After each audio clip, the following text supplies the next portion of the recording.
Next, the Commission will consider adopting amendments to Form ADV Part 2. This is the principal disclosure document that investment advisors who are registered with the SEC must provide to clients and prospective clients. Commonly referred to as the brochure, this document explains the advisor's qualifications, investment strategies, and business practices. In its current form, it requires advisors to respond to a series of multiple choice and fill-in-the-blank questions organized as a check-the-box format.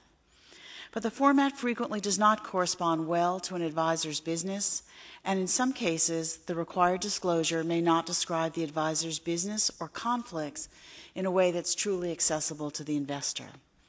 The changes we're considering today are designed to provide clients with greater information about the individuals who will provide them with investment advice. Our amendments to the brochure will help advisors move past the check-the-box, fill-in-the-blank approach and will transform the brochure into a plain English narrative that is well-suited to serve investors' needs, a narrative that will describe the advisor's conflicts, compensation, business activities, and disciplinary history. If adopted, the amendments will also require that these brochures be available electronically through the Commission's website. That will enable investors, regulators, and the public to have easy access to them. Since I returned to the Commission in January 2009, the need for ADV reform and a brochure update has been a constant refrain in my conversations and visits with regional SEC staff across the country. So while the changes are a critical investor-oriented reform, the new ADV Part 2 will also enable our staff to do its job better. These changes will allow clients ready access to information about advisors of a wholly different character and quality than is available under the current regime.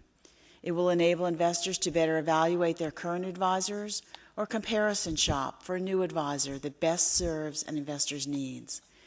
And significantly, I believe that this disclosure may result in advisors modifying business practices and compensation policies which might pose conflicts in ways that better serve the interests of their clients.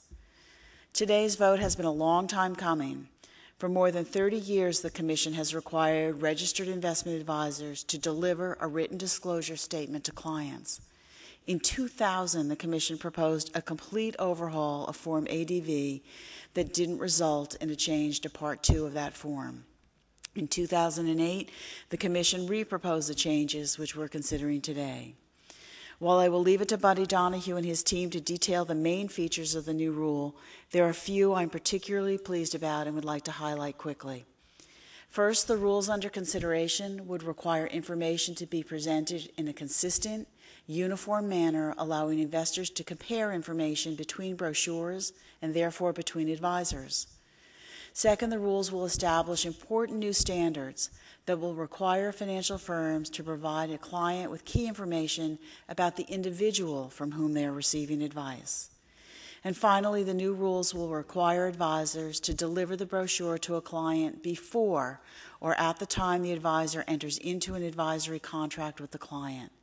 And the advisor will have to provide each client an annual summary of material changes to the brochure and either deliver a complete updated brochure or offer to provide the client with the updated brochure.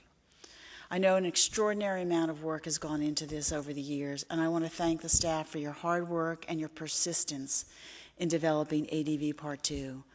Let me specifically thank the Division of Investment Management for their leadership on this, and most notably Bob Plays, Sarah Bassine, Dan Call, Vivian Liu, and Don Evans. From the Division of Trading and Markets, Paula Jensen and Lourdes Gonzalez. From Risk Strategy and Financial Innovation, Harvey Westbrook, Chuck Dale, and Woodrow Johnson. From Corporation Finance, Jerry Laporte, Mari Osheroff, and Paul Dudek. From Enforcement, Charlotte Buford and Lydia Pereira. And from the Offices of Compliance, Inspections, and Examinations, Gene Golke and Jim Reese. From Investor Education and Advocacy, Lori Schock, Mary Head, Owen Donnelly, and Rich Ferlato. And from General Counsel, Meredith Mitchell, Lori Price, Jill Felker, and Vince Meehan. All of these individuals collaborated from across the agency in designing these amendments and bringing us this recommendation.